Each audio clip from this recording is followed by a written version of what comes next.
3 pessoas da minha família me machucavam todo dia, mas o pior não foi o que eles fizeram com meu corpo. Foi quando eu percebi que para minha própria mãe, minha dor valia menos que um colchão manchado. Bom dia, meus queridos e minhas queridas desse Brasil abençoado. Meu nome é Clemilda Rosa dos Santos, nasci em Cachoeira, na Bahia. Tenho 78 anos nas costas, cada um deles carregando uma história que poderia encher um livro. Hoje resolvi abrir meu coração e contar algo que guardei por quase 7 décadas dentro do peito. Sabe quando a gente guarda uma coisa por tanto tempo que ela vira pedra? Pois é, hoje vou quebrar essa pedra em pedacinhos e jogar fora. Não é fácil falar sobre certas coisas, mas talvez minha história ajude alguém que está passando pelo que passei, que se sente sozinho como eu me senti. Mas antes de continuar, se você está gostando desse comecinho de prosa, deixa o seu like aí embaixo e me conta nos comentários de que cidade você tá me assistindo. Essa velha aqui fica curiosa de saber quem tá do outro lado da tela. E não esquece de se inscrever no canal para não perder nenhuma história dessa vovó tagarela, viu? Nasci em 1947, numa casa pequena de barro batido nas beiradas do rio Paraguaçu. Cachoeira, naquela época, era uma cidade que vivia de lembranças da grandeza que já teve. Os casarões coloniais já estavam descascando, as ruas de pedra afundando, mas ainda tinha uma beleza triste que me marcou para sempre. Nossa casa ficava um pouco afastada do centro. Não era grande coisa. 3 cômodos mal divididos, um quintal com um pé de pitanga que dava fruta o ano todo e um terreiro de chão batido onde as galinhas ciscavam o dia inteiro. Mais para fora, meu pai fazia questão que tudo parecesse perfeito. A fachada sempre pintada de azul clarinho, as janelas de madeira bem conservadas, o portãozinho sempre fechado como se guardasse algum tesouro lá dentro. Meu pai, Josivaldo dos Santos, trabalhava na usina de açúcar que ainda funcionava naquela época. Era um homem alto, forte, de mãos calejadas e olhos que pareciam sempre estar procurando algo para criticar. Usava sempre camisas limpas, mesmo no calor mais brabo, e tinha um bigode aparado com uma precisão que dava medo. Na rua, era seu Josi, respeitado, cumprimentava todo mundo com aquele jeito de homem direito.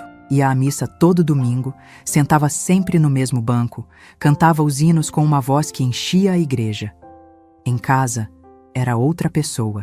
Minha mãe, Josefa, era uma mulher miúda, de cabelos sempre presos num coque tão apertado que parecia esticar a pele do rosto dela. Vivia de olhos baixos, como se o chão fosse a coisa mais interessante do mundo. Quando não estava cozinhando ou lavando roupa, estava limpando. Meu Deus, como aquela mulher limpava! Parecia que a sujeira era o maior inimigo dela. O chão de nossa casa era de terra batida, mas ela passava o dia inteiro varrendo, como se pudesse transformar aquela terra em mármore se varresse com força suficiente. Meu irmão, Genivaldo, era 2 anos mais velho que eu. Desde pequeno, foi o xerox do meu pai. Mesmo jeito de andar, mesma maneira de olhar de cima para baixo, mesmo talento para fazer a gente se sentir pequeno com uma frase curta. Ele estudava, eu não. Menina não precisa de muito estudo, dizia meu pai. Só o suficiente para não passar vergonha e ler a Bíblia. E aí tinha eu, Clemilda.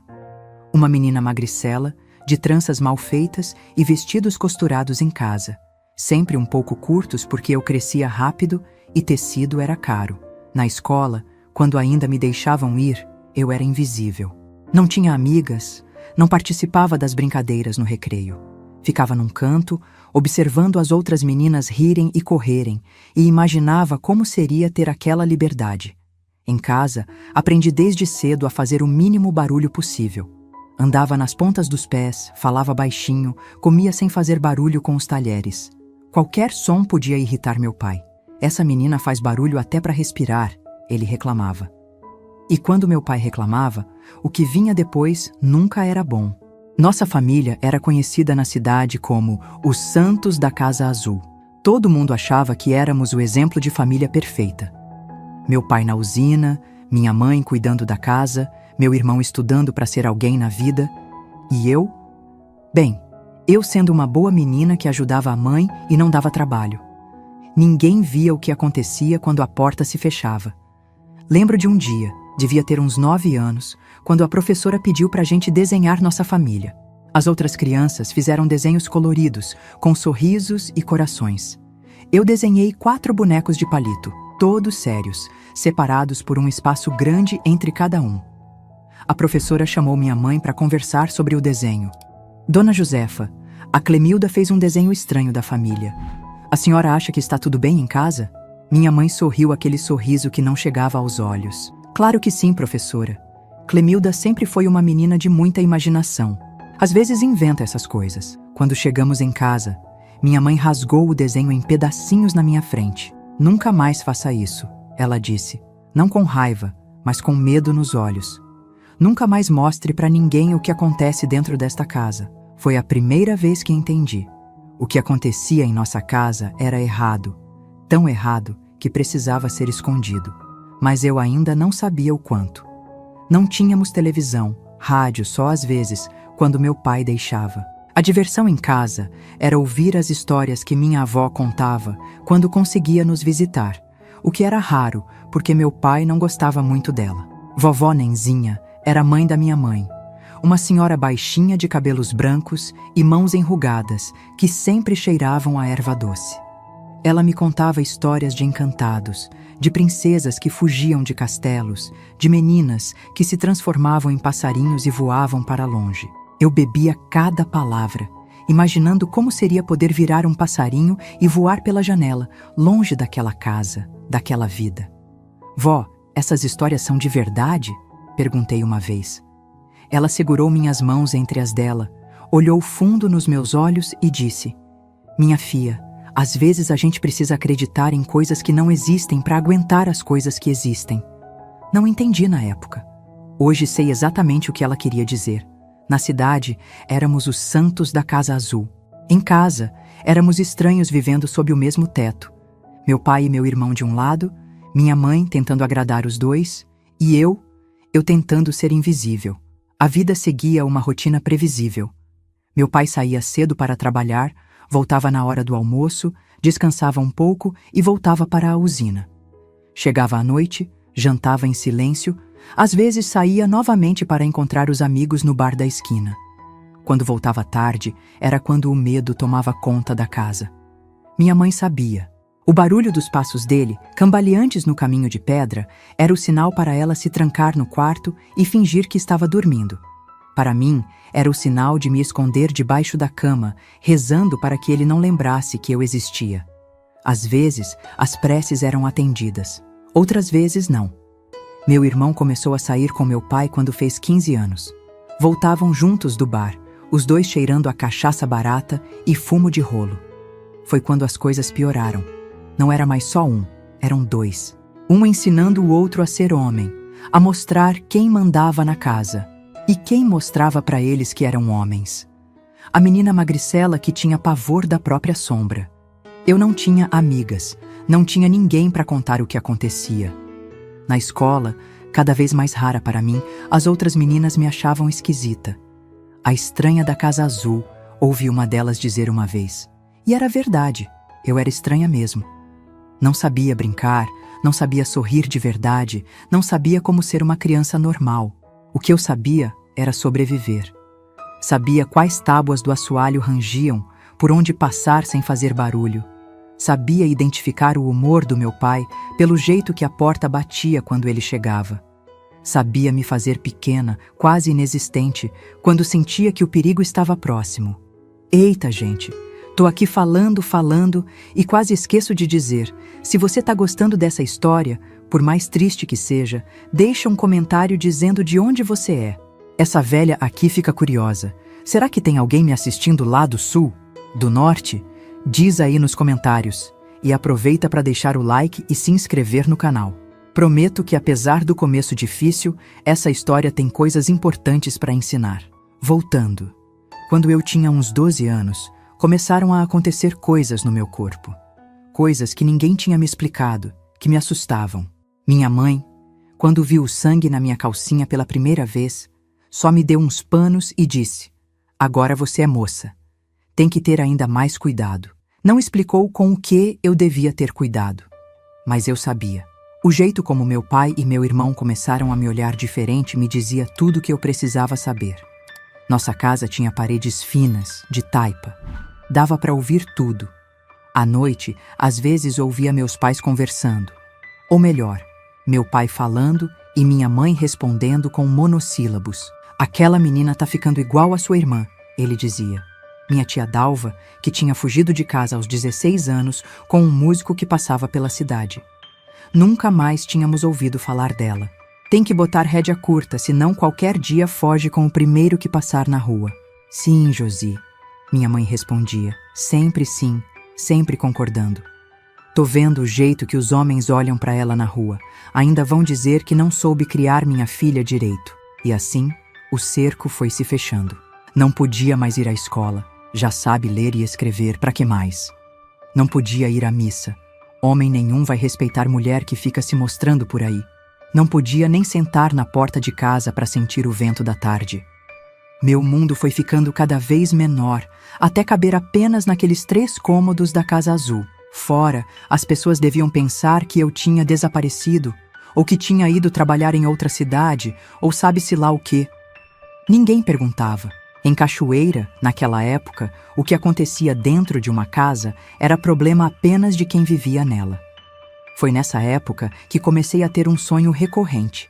Eu virava um passarinho, como nas histórias da vovó Nenzinha, e voava pela janela.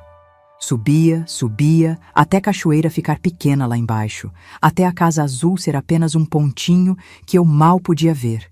E continuava voando para longe, para um lugar onde ninguém sabia meu nome, onde eu podia começar de novo. Acordava sempre com o mesmo aperto no peito, a mesma certeza de que aquilo nunca aconteceria, que passaria o resto da vida naquela casa, com aquelas pessoas, naquele medo constante, que um dia seria como minha mãe, uma sombra de gente, varrendo o chão de terra batida como se pudesse apagar as marcas que a vida deixou nela.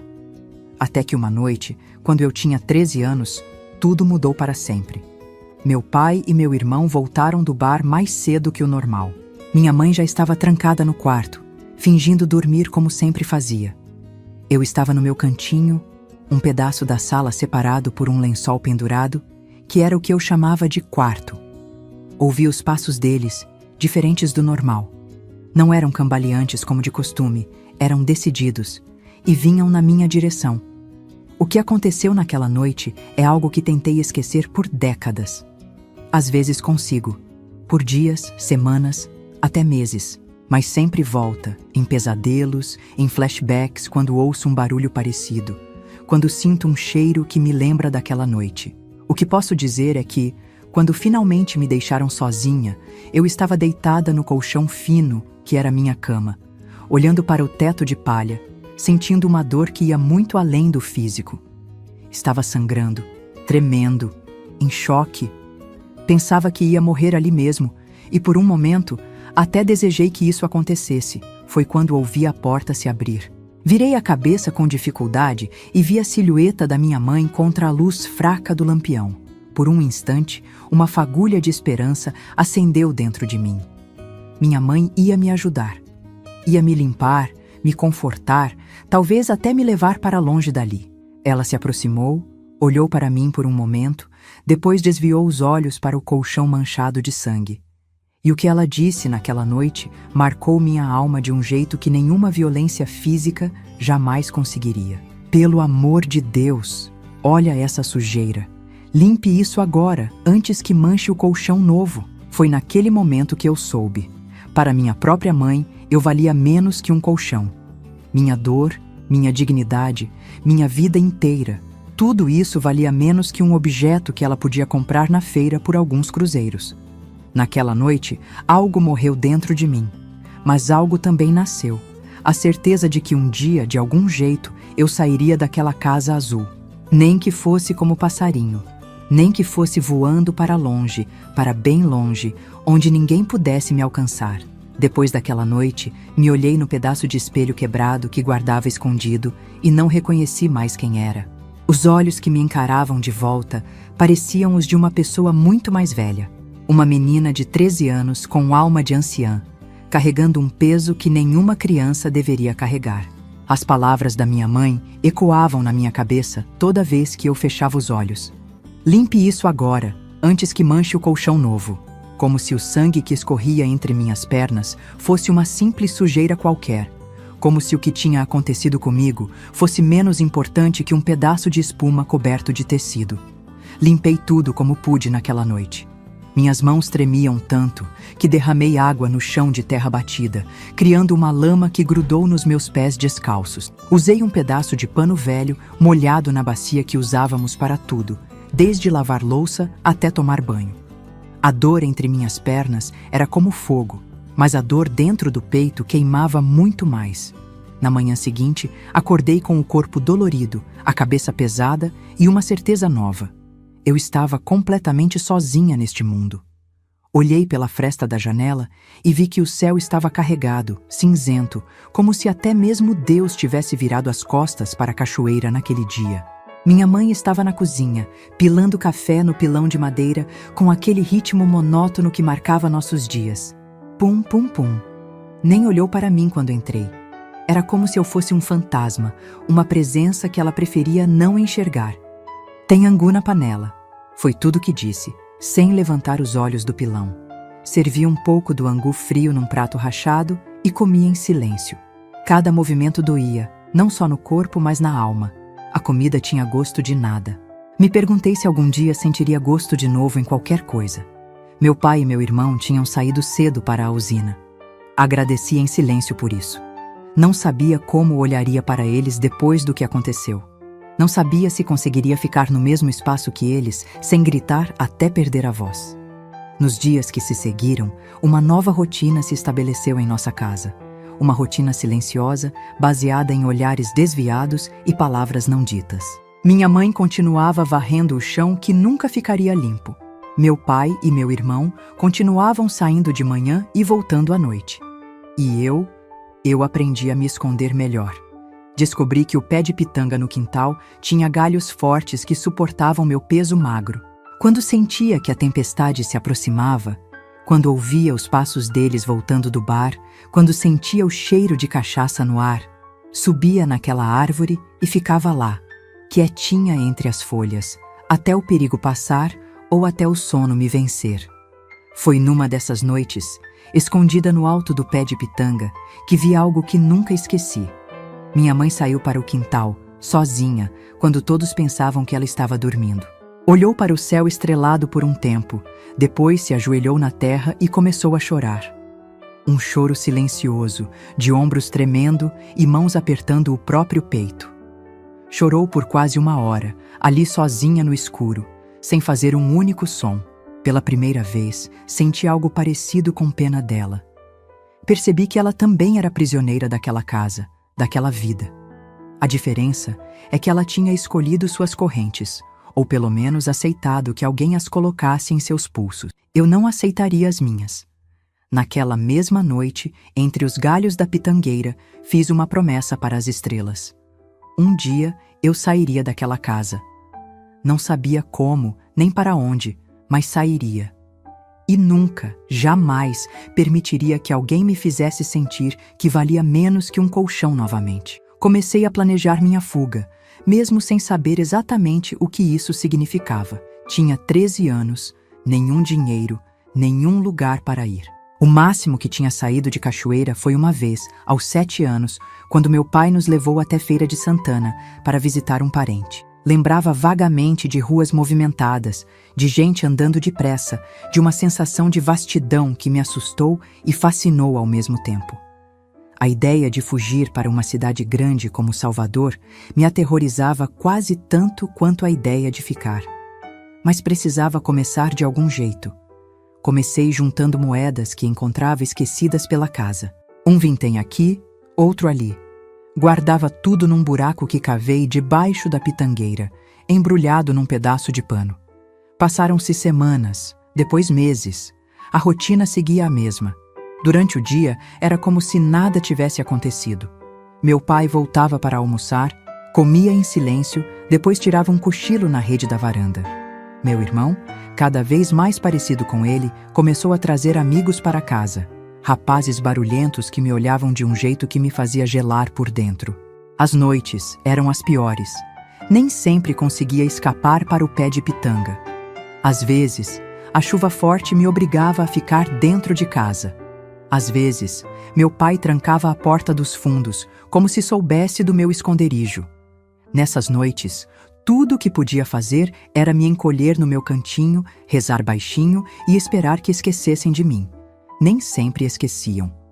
Foi numa dessas noites, quase um ano depois daquela primeira vez, que algo diferente aconteceu.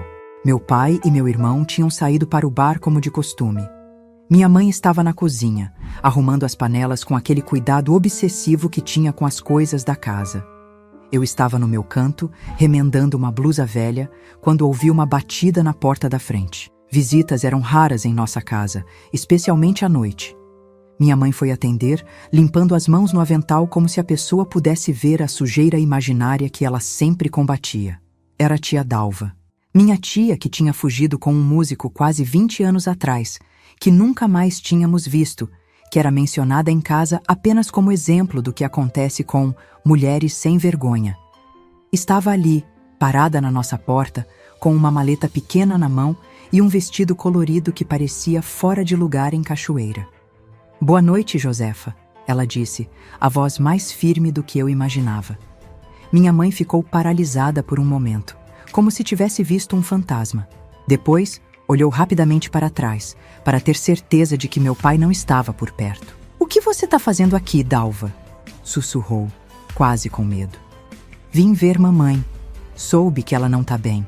Vovó Nenzinha morava num sítio pequeno nos arredores de Cachoeira. Fazia meses que não a víamos. Meu pai não gostava de visitas a ela. Dizia que velha só serve para botar ideia errada na cabeça de menina. Ela está muito doente", minha mãe respondeu, ainda falando baixo. "Os vizinhos estão cuidando. Melhor você ir direto para lá. Se Josivaldo te encontra aqui..." "Não tenho medo do seu marido, Josefa", tia Dalva interrompeu. "Nunca tive. Por isso que saí dessa cidade. Por isso que você devia ter saído também." Foi quando ela me viu, sentada no meu canto, observando tudo com olhos arregalados. Algo no olhar dela mudou. Um reconhecimento, uma tristeza, talvez até uma culpa por ter deixado a irmã mais nova para trás tantos anos atrás. "Essa é Clemilda?", perguntou, dando um passo para dentro da casa mesmo sem ser convidada. Meu Deus, como cresceu! A última vez que vi, era um bebê de colo. Ela se aproximou de mim e instintivamente me encolhi. Não estava acostumada com pessoas chegando perto, especialmente mulheres bem vestidas com cheiro de perfume. "Oi, Clemilda. Sou sua tia Dalva. Você provavelmente não lembra de mim." "Ela tem que ir embora, Dalva", minha mãe insistiu, olhando nervosamente para a janela. "Josivaldo pode voltar a qualquer momento." Tia Dalva não deu atenção. Continuou me olhando, agora com uma expressão que não consegui decifrar. Depois de um momento, disse algo que mudou tudo. "Vou ficar na cidade por umas semanas. Estou no Hotel Central, perto da igreja. Se precisar de qualquer coisa, é só me procurar lá." Olhei para ela, depois para minha mãe, sem entender o que estava acontecendo. Por que essa tia, que nunca tinha visto antes, estava me dizendo onde encontrá-la? O que ela queria dizer com "se precisar de qualquer coisa"? Minha mãe praticamente empurrou tia Dalva para fora, murmurando desculpas e olhando para a rua vazia como se esperasse ver meu pai virando a esquina a qualquer momento. Antes de sair, tia Dalva olhou para mim uma última vez e disse, num tom baixo mas claro: "Lembre-se, Hotel Central. Pergunte por Dalva Rodrigues. Não uso mais o sobrenome dos Santos." E assim, tão rápido quanto tinha aparecido, ela se foi. Minha mãe fechou a porta com força, encostou as costas nela como se quisesse impedir que qualquer parte daquela visita entrasse em nossa casa.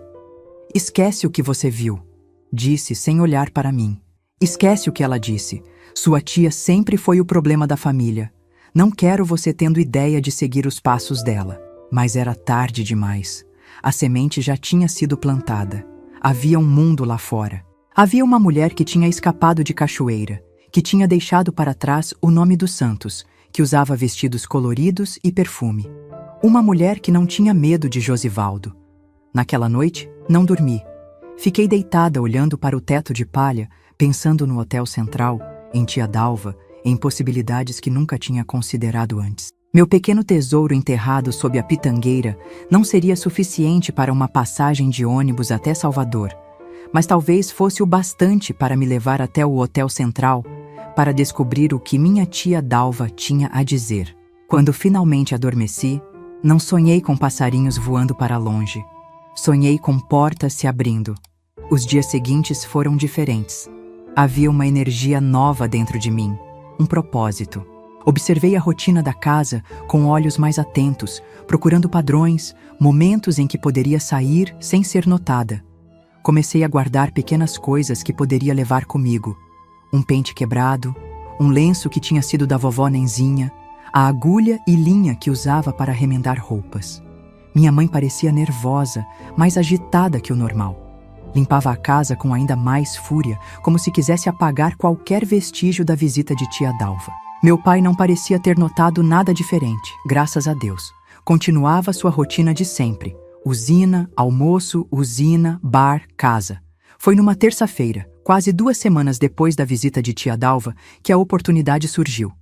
Meu pai tinha ido para a Feira de Santana resolver algum problema na usina. Não voltaria até o dia seguinte. Meu irmão estava trabalhando um turno extra e minha mãe precisava ir ao mercado comprar feijão e farinha. Você fica em casa, ela disse, pegando a sacola de palha que usava para as compras. Termina de lavar aquelas roupas, volto antes do almoço. Assenti obedientemente como sempre fazia. Mas assim que ela virou a esquina, corri para o quintal. Desenterrei meu pequeno tesouro. Eram apenas alguns cruzeiros, mas representavam meses de economia cuidadosa. Peguei o lenço da vovó Nenzinha, a agulha e linha, o pente quebrado. Amarrei tudo num pedaço de pano, o vestido menos surrado que tinha e uma troca de roupa íntima. Olhei para a casa uma última vez. Aquelas paredes de taipa, aquele chão de terra batida que minha mãe nunca conseguiu deixar realmente limpo. O fogão a lenha, onde ela preparava a comida que nunca tinha gosto. O cantinho separado por um lençol que tinha sido meu mundo por quase 14 anos. Não senti nada. Nem tristeza, nem alívio, nem medo. Era como se estivesse olhando para a casa de um estranho. Saí pelos fundos, passando pelo pé de pitanga que tinha sido meu refúgio tantas noites. Arranquei uma fruta madura, coloquei na boca. O gosto doce e ácido ao mesmo tempo me fez lembrar que ainda estava viva, que ainda podia sentir algo além de dor e medo. Cachoeira não era uma cidade grande, mas naquele dia parecia imensa. Andei rápido, cabeça baixa, evitando olhar para as pessoas que passavam. A qualquer momento poderia encontrar alguém que me reconhecesse, que me perguntasse por que não estava em casa, que fosse contar para minha mãe ou meu pai. O Hotel Central ficava numa esquina perto da igreja matriz. Não era realmente um hotel, mas uma pensão simples, com um letreiro desbotado. Entrei com o coração batendo tão forte que achei que as pessoas podiam ouvir. A recepção era apenas um balcão de madeira com uma sineta. Toquei a sineta com dedos trêmulos. Uma senhora de cabelos grisalhos apareceu, me olhando com curiosidade. Pois não, minha filha. Eu estou procurando por Dalva Rodrigues. Consegui dizer, a voz quase sumindo. Ela é minha tia. A senhora me examinou por um momento, talvez avaliando se eu estava dizendo a verdade. Depois, apontou para uma escada estreita nos fundos. Quarto 3, final do corredor. Ela deve estar lá agora. Subi as escadas com pernas bambas. O corredor era escuro, iluminado apenas por uma janela pequena no final. Parei na frente da porta com o número 3 pintado à mão. Levantei a mão para bater, mas hesitei. E se tia Dalva não quisesse me ver? E se tivesse dito aquilo apenas por educação? E se... A porta se abriu antes que eu pudesse bater. Tia Dalva estava ali, usando um vestido azul claro e com os cabelos presos num coque elegante, tão diferente do coque severo da minha mãe. Clemilda, ela disse sem parecer surpresa. Eu estava esperando por você. Entrei no quarto pequeno, mas limpo. Tinha uma cama de solteiro, um armário de madeira, uma mesinha com uma jarra de água e copos. Na parede, um quadro com a imagem de Nossa Senhora do Carmo, a padroeira de Cachoeira. Senta! Ela indicou a única cadeira. Sentei-me, segurando meu pequeno embrulho de pertences contra o peito, como se fosse um escudo. Sua mãe sabe que você está aqui? Perguntou, embora seu tom sugerisse que já sabia a resposta. Balancei a cabeça negativamente. Ela foi ao mercado. Não vai demorar muito para perceber que fugi. Tia Dalva assentiu, depois sentou na beirada da cama, de frente para mim. Por alguns momentos, apenas me observou, como se tentasse enxergar algo além da menina magra e assustada que eu era. Clemilda, preciso te perguntar uma coisa, e quero que você seja completamente honesta comigo. Ela hesitou, depois continuou. Seu pai, ele te machuca? A pergunta era simples, direta, mas ninguém nunca tinha me perguntado isso antes. Ninguém nunca tinha sequer sugerido que o que acontecia em nossa casa não era normal, não era certo. As palavras ficaram presas na minha garganta. Como explicar? Como colocar em palavras o horror das noites, o sangue no colchão, as mãos que deveriam proteger e, ao invés disso, destruíam? Não consegui falar. Apenas assenti, os olhos fixos no chão. Tia Dalva suspirou profundamente. Depois fez algo que me surpreendeu. Ajoelhou-se na minha frente, pegou minhas mãos entre as dela. Me perdoa, disse, a voz embargada. Me perdoa por ter ido embora e deixado você e sua mãe lá. Eu devia ter voltado antes. Devia ter verificado. A senhora não tinha como saber, respondi, encontrando minha voz finalmente. Ninguém sabe o que acontece na Casa Azul. Ninguém quer saber. Ela apertou minhas mãos com mais força. Agora eu sei. E você não vai voltar para lá. Foi como se um peso enorme tivesse sido tirado dos meus ombros. Lágrimas que não sabia estar segurando começaram a escorrer pelo meu rosto. Não eram lágrimas de tristeza, mas de algo parecido com alívio. Pela primeira vez na vida, alguém estava me vendo. Realmente me vendo. O que vamos fazer? Perguntei, enxugando as lágrimas com a manga da blusa. Eles vão me procurar. Meu pai vai ficar furioso. Não vamos ficar em Cachoeira, tia Dalva respondeu, levantando-se e indo até o armário. Abriu-o e começou a tirar suas roupas, colocando-as numa mala aberta sobre a cama. Vamos para Salvador hoje mesmo. Tenho um apartamento pequeno lá, perto da Barra. Não é grande coisa, mas tem espaço para nós duas. Salvador? A palavra soou mágica na minha boca.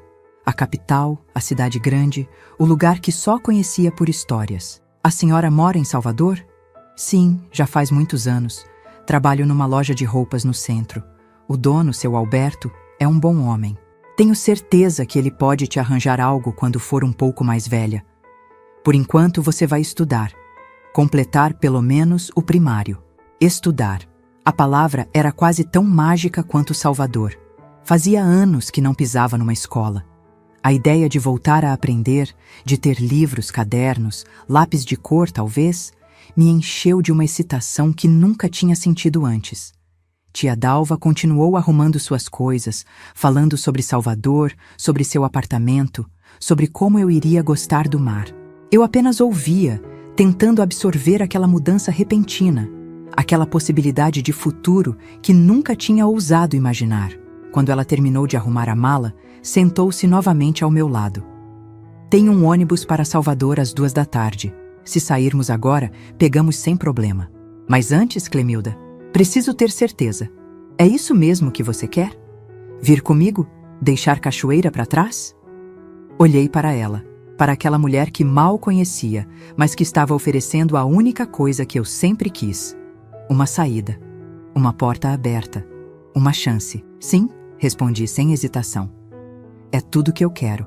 Ela sorriu, um sorriso que chegava aos olhos, tão diferente dos sorrisos falsos da minha mãe. Então vamos. Sua nova vida começa hoje. Quando saímos do Hotel Central, o sol estava alto no céu. As ruas de Cachoeira pareciam diferentes agora, menos ameaçadoras, menos opressivas. Eram apenas ruas de uma cidade pequena que logo ficaria para trás. No caminho para a rodoviária, passamos perto do mercado. Por um instante, pensei ter visto minha mãe entre as barracas de frutas. Virei o rosto rapidamente, apertei a mão de tia Dalva com mais força. Ela pareceu entender. Acelerou o passo. A rodoviária de Cachoeira era apenas um pátio com algumas plataformas e uma bilheteria. Tia Dalva comprou nossas passagens e nos sentamos num banco para esperar o ônibus. Está nervosa? Ela perguntou, notando como eu não parava de balançar as pernas. Um pouco, admiti. E se ele vier atrás de nós? E se... Seu pai não vai nos encontrar? ela disse com firmeza. Salvador é grande demais, e mesmo que tentasse, não deixaria ele te levar de volta. Nunca mais. Queria acreditar nela. Queria acreditar que existia um lugar onde meu pai não poderia me alcançar, onde suas mãos não poderiam me tocar, onde sua voz não ecoaria nas minhas noites de pesadelo. Quando o ônibus finalmente chegou, subi os degraus com pernas trêmulas.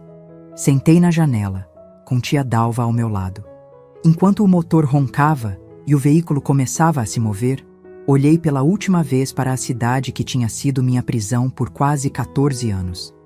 As casas coloridas de Cachoeira foram ficando para trás. A igreja matriz, as ruas de pedra, o rio Paraguaçu que cortava a cidade.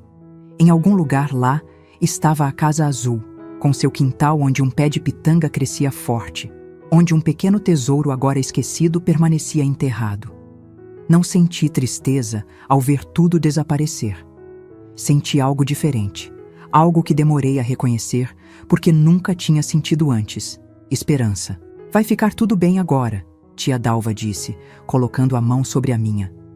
Prometo. Enquanto o ônibus subia a estrada que levava para fora de Cachoeira, olhei para o céu pela janela. Estava azul, sem nenhuma nuvem. Pensei nos passarinhos das histórias da vovó Nenzinha, nos sonhos que tinha de voar para longe. Não precisava mais desses sonhos. Estava realmente voando agora, deixando para trás a casa onde aprendi que, para algumas pessoas, eu valia menos que um colchão manchado. Indo para um lugar onde talvez pudesse descobrir quanto realmente valia. Chegar em Salvador foi como pisar em outro planeta. Nunca vou esquecer aquele final de tarde, o ônibus descendo a ladeira da Avenida 7 de Setembro e eu grudada na janela vendo o mar pela primeira vez. Um azul tão intenso, tão imenso que fazia doer os olhos. Parecia que o mundo tinha se aberto de repente, mostrando que era muito maior do que eu jamais imaginei dentro daquela casa azul em Cachoeira. É o mar, Clemilda, tia Dalva disse, apontando para aquela imensidão azul. A primeira coisa que vamos fazer amanhã é te levar para molhar os pés na água. O apartamento de tia Dalva ficava num prédio antigo no bairro da Barra, perto do Farol. Era pequeno, uma sala-cozinha, um quarto e um banheiro. Mas para mim, parecia um palácio. Tinha piso de cerâmica, não de terra batida. Tinha uma geladeira de verdade, não apenas uma caixa com gelo. Tinha água encanada que saía quente do chuveiro, uma maravilha que nunca tinha experimentado antes. Naquela primeira noite, deitada num colchão no chão da sala, tia Dalva insistiu que eu ficasse com a cama, mas não aceitei. Não consegui dormir. Não por medo, como acontecia em Cachoeira, mas por excitação. Estava em Salvador. Estava livre. Estava com alguém que se importava comigo, que não me via como um fardo ou um objeto. A sensação era tão estranha, tão nova, que meu corpo não sabia como processar. Os primeiros dias foram de descobertas. Tia Dalva me levou para conhecer o mar, como prometido. Pisar na areia quente, sentir a água salgada nos pés, ouvir o barulho das ondas quebrando na praia, tudo parecia um sonho. Também conheci o elevador Lacerda, o mercado Modelo, o Pelourinho com suas igrejas douradas e casarões coloridos. Andei de ônibus pela primeira vez. Vi carros mais do que jamais tinha visto na vida toda. Ouvi sotaques diferentes, músicas diferentes. Vi pessoas de todos os tipos e cores. Era como se tivesse vivido até então num mundo em preto e branco, e de repente alguém tivesse ligado as cores. Tia Dalva trabalhava numa loja de roupas femininas no centro da cidade.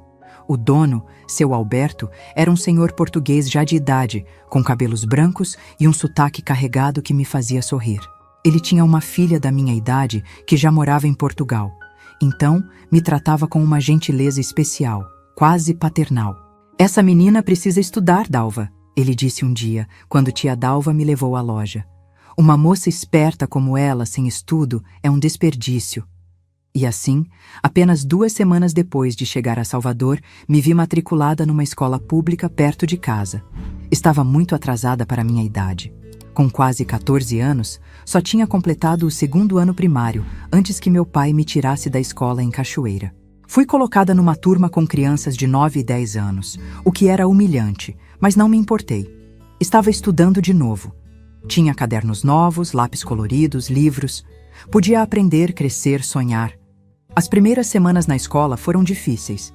Não estava acostumada a conviver com outras crianças, a falar em público, a levantar a mão para responder perguntas.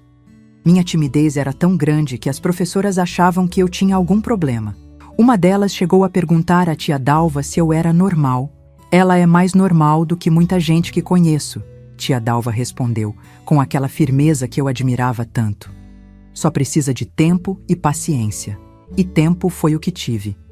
Dias se transformaram em semanas, semanas em meses. Salvador deixou de ser um lugar estranho e intimidador e começou a se tornar meu lar. Aprendi a andar sozinha pelas ruas do bairro, a pegar o ônibus para a escola, a comprar pão na padaria da esquina. Coisas simples que para outra menina seriam banais, mas para mim representavam uma liberdade que nunca tinha conhecido. Tia Dalva me inscreveu num programa de aceleração escolar para que eu pudesse recuperar os anos perdidos. Estudava em dobro. À noite fazia lições extras. Nos fins de semana lia livros emprestados da biblioteca municipal.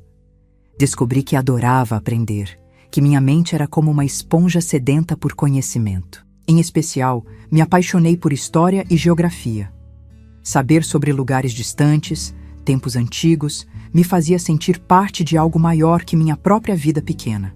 Mas nem tudo eram flores. À noite, quando as luzes se apagavam, os pesadelos vinham. Sonhava com a casa azul em Cachoeira, com meu pai entrando no meu quarto, com o colchão manchado de sangue, com as palavras frias da minha mãe.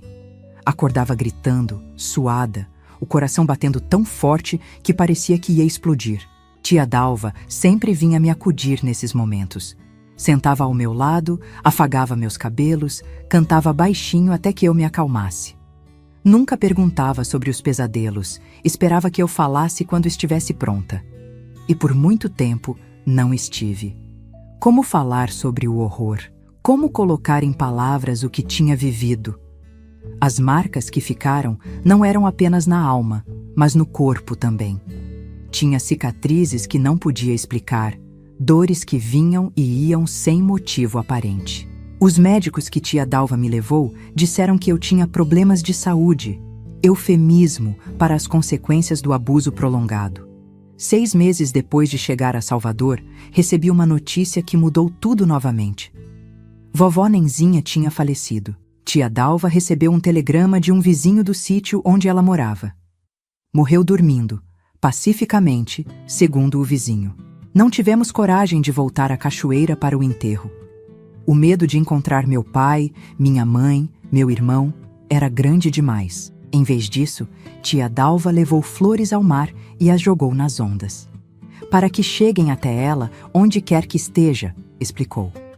Foi nossa maneira de dizer adeus à vovó que tinha enchido minha infância de histórias sobre princesas que fugiam de castelos, sobre meninas que se transformavam em passarinhos. Foi depois da morte da vovó Nenzinha que finalmente comecei a falar sobre o que tinha vivido. Não tudo de uma vez, mas em pedaços, em fragmentos que iam surgindo em conversas noturnas com tia Dalva. Falei sobre o medo constante, sobre as noites escondida no pé de pitanga, sobre as mãos que machucavam em vez de proteger. E finalmente, 1 ano depois de chegar a Salvador, contei sobre aquela noite. A noite do colchão manchado, a noite em que descobri que, para minha própria mãe, eu valia menos que um objeto. Tia Dalva chorou quando ouviu essa parte. Chorou de um jeito que nunca tinha visto um adulto chorar, com soluços que pareciam vir do fundo da alma. Quando finalmente se acalmou, segurou minhas mãos e disse algo que carrego comigo até hoje. Clemilda, quero que você entenda uma coisa. O valor de uma pessoa não é determinado por como os outros a tratam. Seu pai, sua mãe, seu irmão, eles não definem quem você é ou quanto você vale. Você vale por ser você, por existir, por respirar. Ninguém pode tirar isso de você. Palavras simples, mas que caíram como água em terra seca. Foi a primeira vez que alguém me disse claramente que eu tinha valor simplesmente por ser quem era. Não pelo que fazia, não por obedecer, não por me manter quieta e invisível. Apenas por ser Clemilda. O tempo continuou passando. Completei 15 anos, depois 16. Avancei rapidamente nos estudos, pulando séries graças ao programa de aceleração e ao meu próprio esforço. Comecei a trabalhar meio período na loja de seu Alberto, aprendendo o negócio, ganhando meu próprio dinheiro. Pequenas quantias, mas que guardava com orgulho num cofrinho em forma de passarinho que tia Dalva me deu. Salvador cresceu junto comigo. A cidade se expandia, novos bairros surgiam, as ruas se enchiam de carros. Estávamos no início dos anos 60. O Brasil vivia tempos de mudança. Ouvíamos no rádio sobre a construção de Brasília, sobre a renúncia de Jânio Quadros, sobre as tensões políticas que cresciam no país. Tia Dalva sempre foi uma mulher politizada. Participava de reuniões de sindicatos, lia jornais, discutia política com os amigos que frequentavam nossa casa. Através dela, comecei a entender o mundo além das minhas próprias experiências. Comecei a ver como o pessoal era político, como minha história não era apenas minha, mas parte de um sistema maior que permitia que homens como meu pai fizessem o que bem entendessem dentro de suas casas, protegidos pela indiferença da sociedade. Foi por volta dessa época, quando tinha 17 anos, que conheci Antônio. Ele trabalhava numa livraria perto da loja de seu Alberto, um rapaz quieto de óculos redondos e cabelos sempre despenteados. Começou a me emprestar livros, romances, poesias, ensaios políticos. Conversávamos sobre o que eu lia, sentados nos degraus da livraria depois do expediente. No início, era apenas isso, conversas sobre livros, sobre ideias. Mas aos poucos, algo mais foi crescendo. Um afeto, uma conexão que me assustava e fascinava ao mesmo tempo. Antônio era diferente de qualquer homem que tinha conhecido. Gentil, respeitoso, nunca invadia meu espaço, nunca me tocava sem permissão. Quando ele finalmente criou coragem para me convidar para ir ao cinema, entrei em pânico. A ideia de estar sozinha com um homem, mesmo um como Antônio, me aterrorizava. Os fantasmas de Cachoeira ainda eram muito reais, muito presentes. Contei para tia Dalva sobre o convite, sobre meu medo. Ela ouviu com atenção. Depois disse algo que me surpreendeu. Clemilda, você tem todo o direito de dizer não. Tem todo o direito de nunca mais querer proximidade com homem nenhum na vida. O que você viveu justificaria isso. Mas também tem o direito de tentar, de arriscar, de descobrir que nem todos os homens são como seu pai e seu irmão. A escolha é sua, e qualquer que seja, vou apoiar. Pensei muito naquelas palavras. Por dias, virei a questão na cabeça. Parte de mim queria dizer sim, queria conhecer Antônio melhor, queria experimentar algo que nunca tinha tido, um relacionamento baseado em respeito mútuo, em gentileza. Outra parte tremia só de pensar em estar vulnerável novamente, em confiar, em me abrir. Finalmente, decidi arriscar. Disse sim ao convite para o cinema com uma condição: que tia Dalva nos acompanhasse na primeira vez. Antônio aceitou sem hesitação, entendendo meu medo sem que eu precisasse explicar. Foi assim que, numa noite de sábado de 1964, tive meu primeiro encontro. O filme era Vidas Secas, baseado no livro de Graciliano Ramos que Antônio tinha me emprestado semanas antes. Tia Dalva sentou algumas fileiras atrás de nós, distante o suficiente para nos dar privacidade, próxima o suficiente para me dar segurança. Durante o filme, em um momento particularmente triste, Antônio segurou minha mão. Um gesto simples, inocente, mas que para mim significava um mundo de confiança. Não retirei a mão. Deixei que ficasse ali, sentindo o calor dos dedos dele entrelaçados nos meus. Uma sensação nova que não trazia medo, apenas um calor suave no peito. Ah, eita, gente! Desculpem esse desvio romântico da velha aqui. Às vezes me empolgo lembrando desses tempos. Vocês estão gostando da história? Deixa nos comentários se vocês estão acompanhando até aqui e de que cidade vocês estão me assistindo. Essa velha aqui fica curiosa, voltando. Aquele período em Salvador foi de descobertas, não apenas do mundo lá fora, mas de mim mesma. Descobri que podia ser mais do que uma vítima, mais do que a menina assustada da Casa Azul. Podia ser estudante, trabalhadora, amiga, talvez até namorada. Podia ser Clemilda. Não a Clemilda definida pelo que tinham feito comigo, mas a Clemilda que eu mesma escolhia ser. Mas a vida nunca segue um caminho reto, sem obstáculos. Em abril de 1964, o Brasil sofreu um golpe militar. As ruas de Salvador se encheram de soldados, as universidades foram invadidas. Pessoas começaram a desaparecer. Antônio, que era estudante de direito e participava do movimento estudantil, teve que se esconder por um tempo. Tia Dalva, sempre politizada, ficou apreensiva. Queimou livros e panfletos que poderiam ser considerados subversivos, passou a tomar cuidado com o que dizia e onde dizia. O clima de medo que se instalou no país me lembrava, de certa forma, o clima da Casa Azul. Nunca saber quando algo ruim aconteceria, nunca saber se o que você dissesse poderia provocar uma tempestade. Foi nesse contexto turbulento que recebi a primeira e única notícia direta de Cachoeira. Quase 3 anos depois de ter fugido. Uma carta, endereçada à tia Dalva, mas claramente destinada a mim. A caligrafia eu reconheceria em qualquer lugar. Era da minha mãe. A carta era curta, escrita num papel de caderno pautado. Dalva, sei que a menina está com você. Josivaldo descobriu. Está furioso. Diz que vai buscá-la de volta, que ela é propriedade dele. Tome cuidado. Josefa. Nenhum como vai você. Nenhum espero que esteja bem. Nenhuma demonstração de preocupação comigo. Apenas o aviso frio, o uso da palavra propriedade, que dizia tudo sobre como meu pai me via. O medo voltou com força total. Passei dias sem dormir direito, olhando para a porta do apartamento como se a qualquer momento ela fosse ser arrombada e meu pai surgisse ali, com aqueles olhos que me perseguiam nos pesadelos. Parei de ir à escola, de trabalhar na loja, de encontrar Antônio. Voltei a me esconder, como fazia no pé de pitanga. Tia Dalva, percebendo meu terror, tomou uma decisão radical. Pediu demissão da loja, vendeu o que podia do apartamento e 1 semana depois da carta, estávamos num ônibus para o Rio de Janeiro. Salvador não é mais segura para nós, ela explicou. Seu pai tem conhecidos aqui. Pode nos encontrar. No Rio, seremos apenas 2 entre milhões. Ele nunca nos achará lá. A viagem para o Rio foi longa e cansativa. 3 dias na estrada, dormindo sentadas, comendo em paradas de beira de estrada.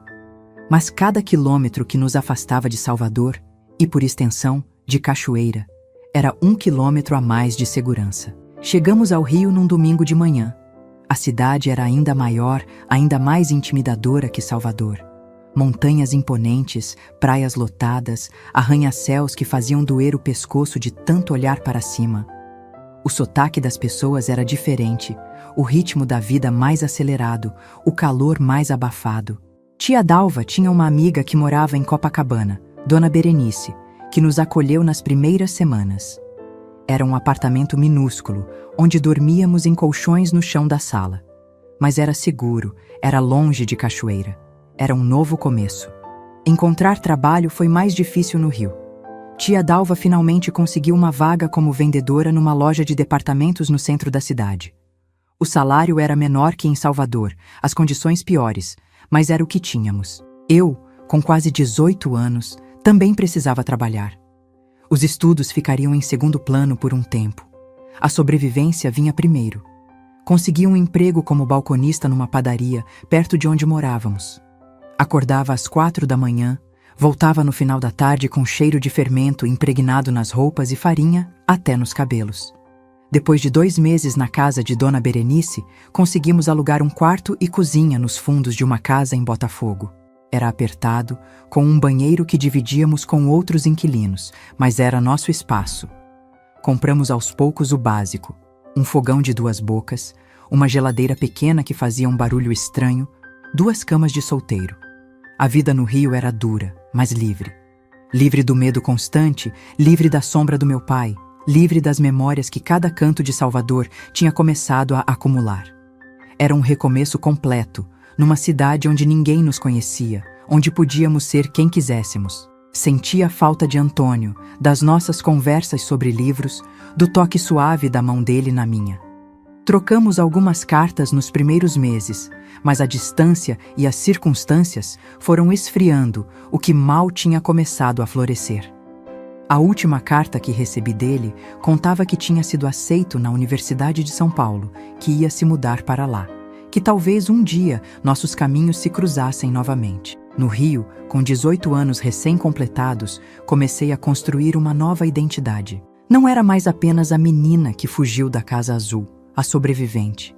Era Clemilda, uma jovem trabalhadora, estudiosa. Voltei a estudar à noite, com sonhos e planos para o futuro.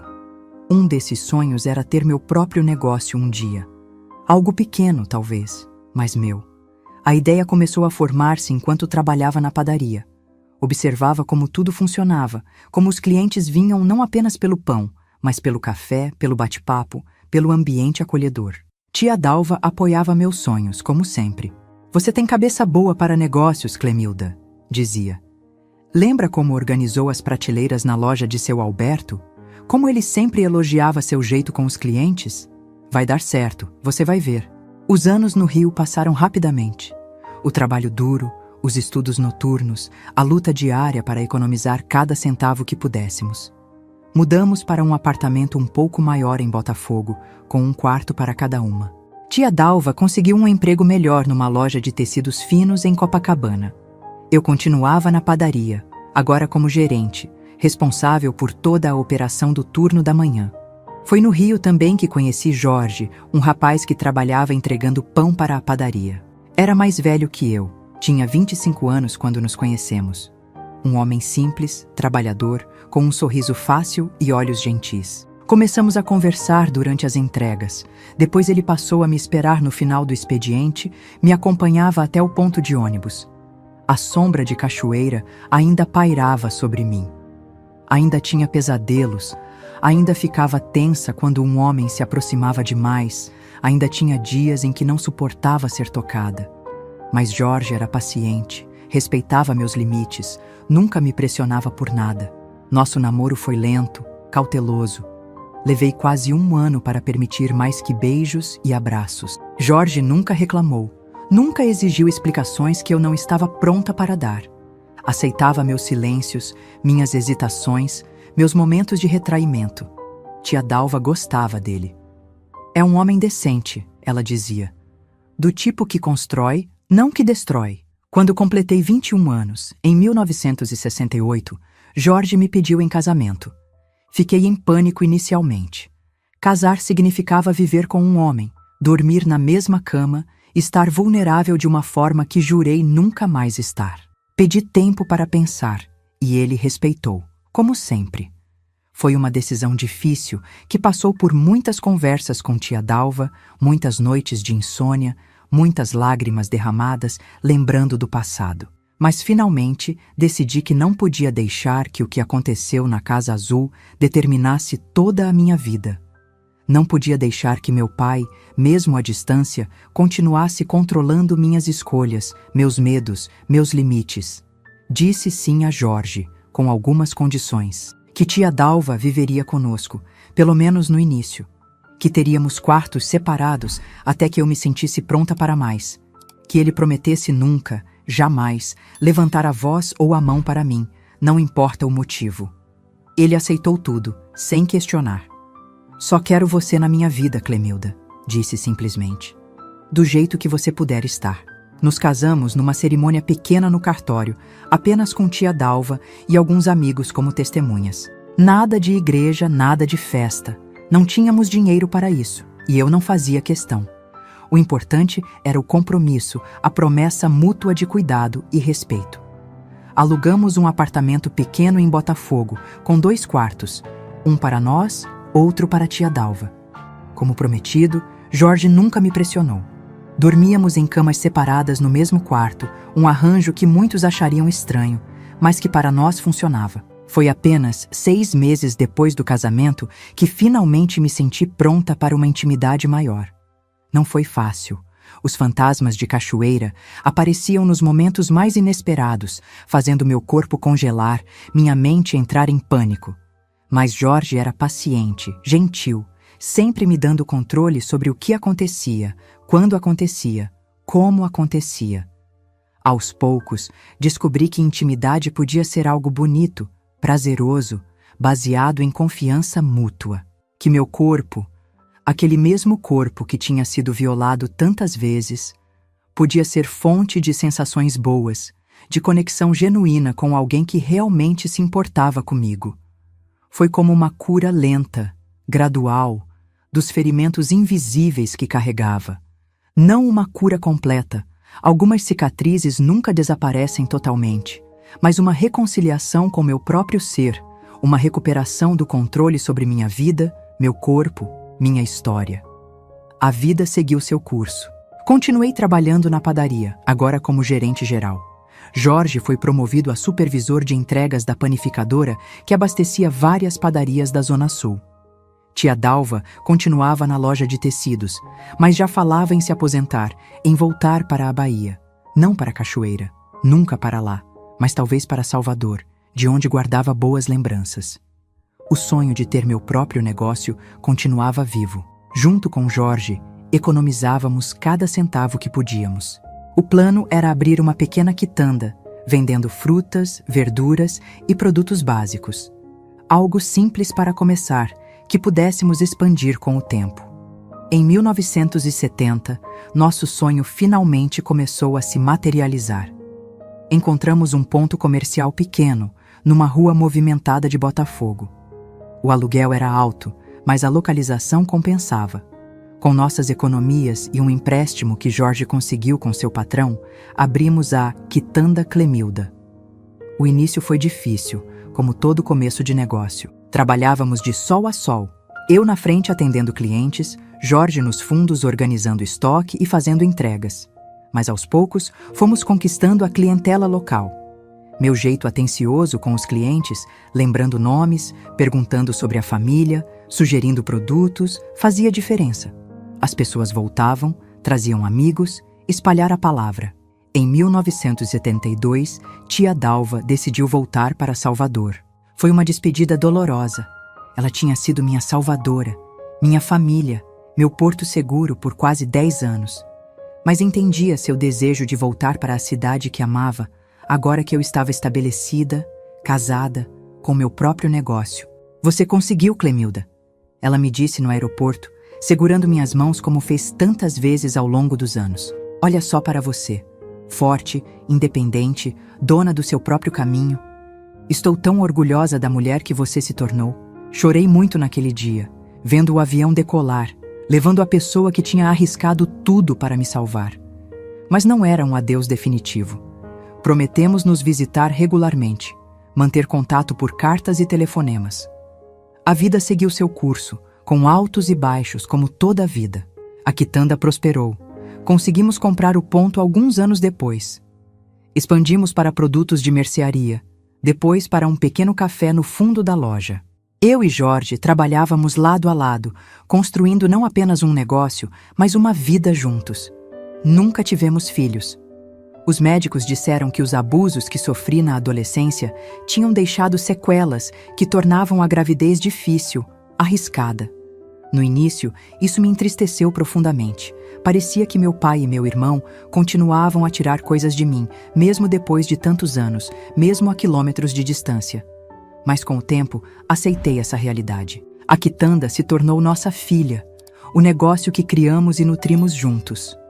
E os sobrinhos de Jorge, filhos de sua irmã mais nova, enchiam nossa casa de risos e bagunça nos fins de semana, trazendo a alegria de crianças para nossas vidas. Nunca mais voltei à Cachoeira. Nunca mais vi meu pai, minha mãe, meu irmão. Não sei se ainda vivem, se ainda moram na Casa Azul, se algum dia se perguntaram o que aconteceu comigo, se sentiram minha falta. Parte de mim espera que sim, não por vingança, mas porque significaria que, de alguma forma, eu importei, mesmo que brevemente.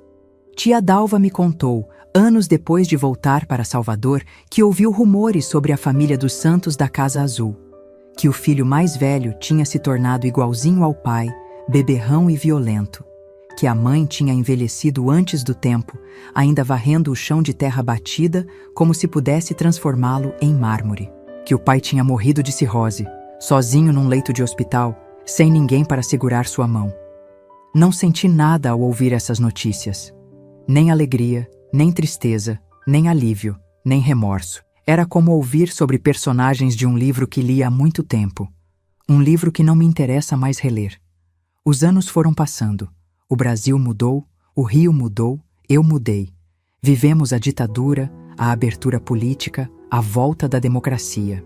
Vimos a inflação galopante dos anos 80, os planos econômicos que nunca davam certo, a chegada do real que finalmente trouxe estabilidade. Nossa quitanda se tornou uma instituição no bairro. Dona Clemilda da Quitanda. Era como me conheciam.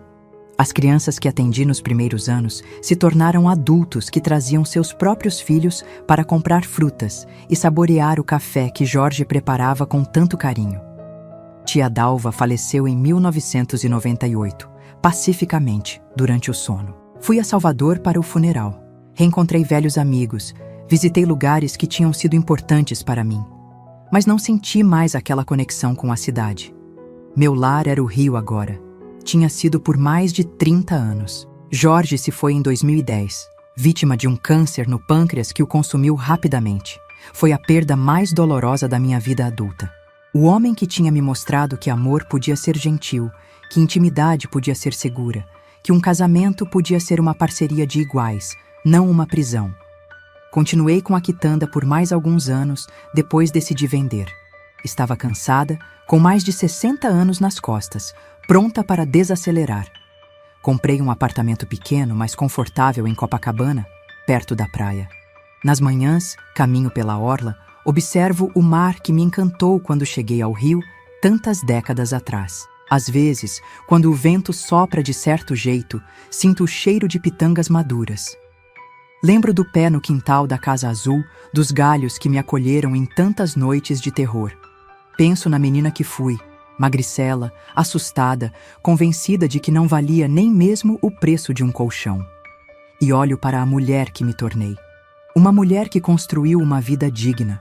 Uma mulher que conheceu o amor verdadeiro. Uma mulher que não permitiu que seu valor fosse determinado pelos outros. Uma mulher que, apesar de tudo, sobreviveu. Mais que isso, viveu. Essa é minha história, meus queridos. Não é uma história bonita, não é uma história fácil, mas é minha história. E se ela puder ajudar uma única pessoa a entender que seu valor não depende de como os outros a tratam, que sempre há uma saída, uma porta, uma possibilidade de recomeço, então valeu a pena compartilhá-la com vocês. Quando olho para trás, para o caminho que percorri desde a menina da Casa Azul até a mulher que sou hoje, vejo que cada etapa da minha vida foi um aprendizado sobre meu próprio valor. Deixar Cachoeira com tia Dalva foi o primeiro passo. Descobrir Salvador foi respirar liberdade pela primeira vez. Fugir para o Rio de Janeiro foi aprender que às vezes precisamos recomeçar mais de uma vez. Conhecer Jorge foi entender que nem todos os homens são como meu pai e meu irmão. Abrir a quitanda foi provar para mim mesma que podia construir algo do zero.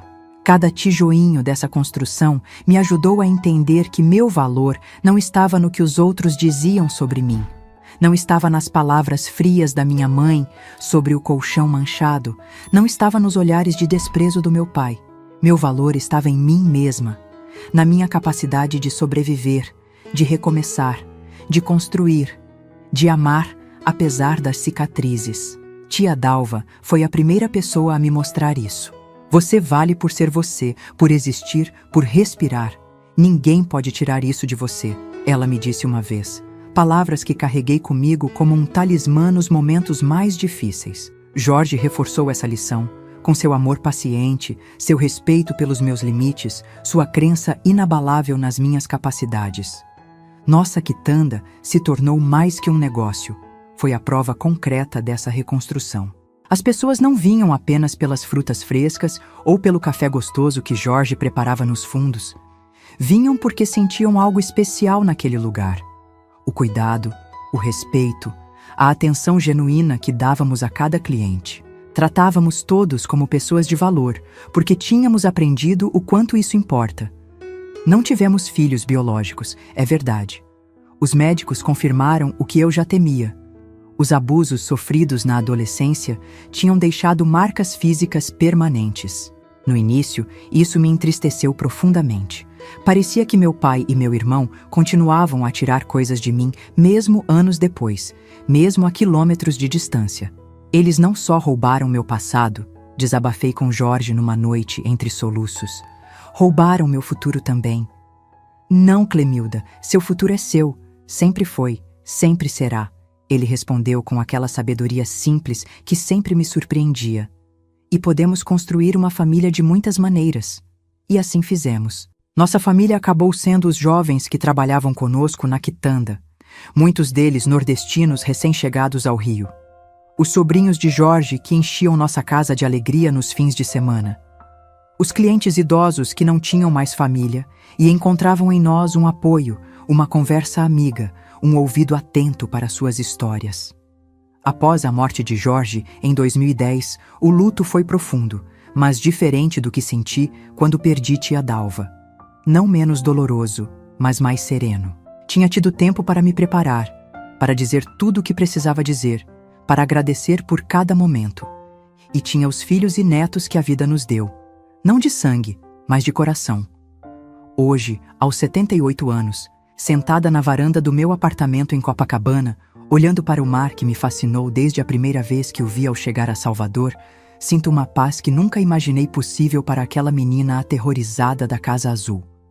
Nunca mais voltei à cachoeira.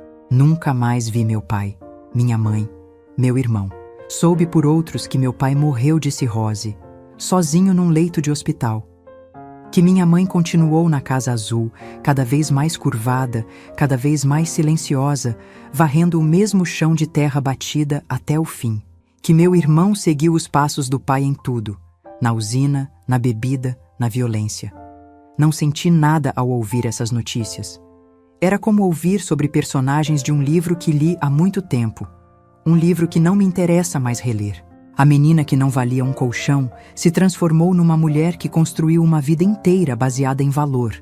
Não o valor material, embora nunca tenhamos passado necessidade, mas o valor humano, o respeito próprio, a dignidade que ninguém pode tirar de você quando você realmente acredita nela. Se há uma lição que aprendi em todos esses anos, é que nunca devemos permitir que outros determinem nosso valor. Nem pais, nem maridos, nem patrões, nem estranhos na rua. Nosso valor é intrínseco, vem de dentro, da nossa capacidade de amar, de crescer, de ajudar, de construir algo significativo no mundo. E também aprendi que sempre há uma saída. Sempre. Mesmo nas situações mais desesperadoras, mais escuras, há uma porta que se abre, um caminho que surge, uma mão que se estende. Às vezes precisamos de coragem para ver essa saída, para acreditar que merecemos algo melhor, para dar o primeiro passo em direção à liberdade. Meus queridos que acompanharam até aqui, essa é minha história. Não é bonita, não é fácil, mas é minha. E se ela puder ajudar uma única pessoa a entender que seu valor não depende do que outros dizem ou fazem, que sempre há uma saída mesmo das situações mais desesperadoras, que é possível reconstruir-se depois de ser quebrado, então valeu a pena compartilhá-la. Se você gostou da minha história, por favor deixe seu like aí embaixo e não se esqueça de se inscrever no canal. Esse coração de vovó fica quentinho sabendo que tem gente do outro lado, ouvindo o que tenho para contar. E se quiser conhecer mais histórias de vovós como eu, que carregam cicatrizes invisíveis, mas também muita sabedoria de vida, entra no nosso grupo de WhatsApp. O link tá na descrição do vídeo. Lá todos os dias mandamos histórias que vão te emocionar, te fazer pensar e talvez até te ajudar a entender melhor sua própria jornada. Como dizia minha vovó Nenzinha lá em Cachoeira, a vida nem sempre dá o que a gente quer, mas sempre ensina o que a gente precisa. Obrigada por me ouvirem, meus queridos. Que Deus abençoe cada um de vocês.